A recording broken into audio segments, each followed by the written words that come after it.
Good morning. నా పేరు సత్యనారాయణ కులకర్ణి. నేను ఒక బేసికల్గా ఇంజనీర్.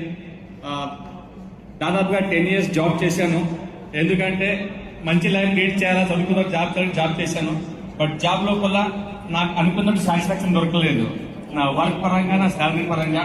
బట్ ఆ టైంలో దాదాపుగా నేను 6 జాబులు మారాను. చాలా మంది జాబులు మారుతుంటారు కదా. రీజన్ ఏంటి? ప్రమోషన్ రావాలి, మంచి పొజిషన్ పెరగాలి, మంచి శాలరీ రావాలని. నేను చేంజ్ చేసినప్పుడల్లా డెఫినెట్ గా పొజిషన్ మారేది, శాలరీ పెరిగేది, బట్ సాటిస్ఫాక్షన్ ఉండేది కాదు. ఆ టైంలో నాకు అనిపించింది ఈ జాబ్ కన్నా ఏదైనా బిజినెస్ చేస్తే బాగుంటుందని ఒక ట్రెడిషనల్ బిజినెస్ చేయాలి. ఆ తర్వాత ఈ జాబ్ సంపాదించి మొత్తం పోగొట్టుకున్నాను. ఒక 2 years బిజినెస్ చేసిన తర్వాత మళ్ళీ again back to the job. ఓకేనా? అట్లా జాబ్ చేసుకుంటే చేసే క్రమంలో ఓకేనా అక్కడ చూసినట్టయితే చాలా ప్రెషర్ ఉండేది.